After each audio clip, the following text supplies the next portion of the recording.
I think my favourite piece that I've ever made was probably the pink book cover that opens up the story of the Grand Budapest Hotel. It's really special to have a prop that you've made that has the name of the movie on it. It's quite unusual. So that's the one that I sleep with under my pillow.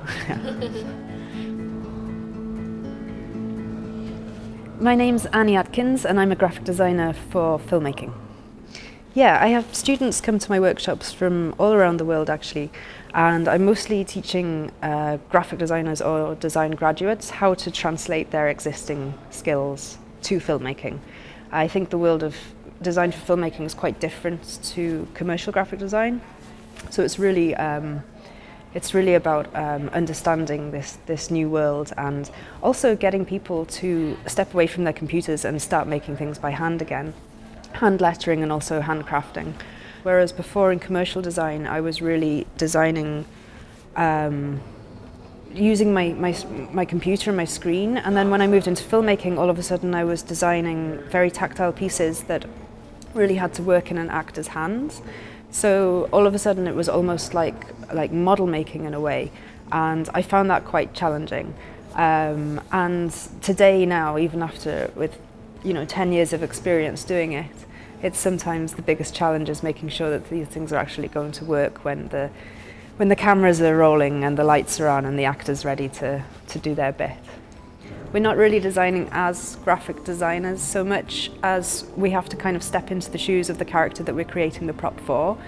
So, if you've got like a baker character who's putting a name on a cake, you're not going to then choose a font, some kind of cakey font from a drop-down menu. You should actually really get a bag of icing sugar out and see what it is to actually write a name on a cake. Yeah.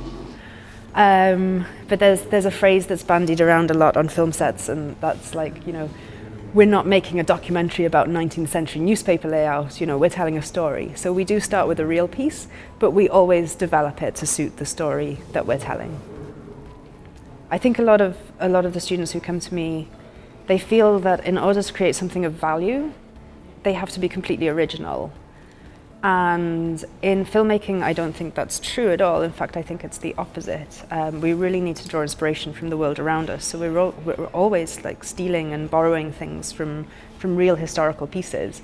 So a lot of my workshop is teaching students to actually stop looking at what they're making and start looking at the world around them. It's like life drawing, You remember like your life drawing teacher always telling you to stop looking at your hand and the pencil and the page in front of you and look at the model instead. Yeah. I don't think you need to wait for somebody's permission to start creating something. You don't actually have to be hired for a job to start building your portfolio. You just find something that you're really interested in and make some pieces, and what you might find is that's actually the best work that you'll ever do in your life, like when you're making it for yourself. So yeah, just get started.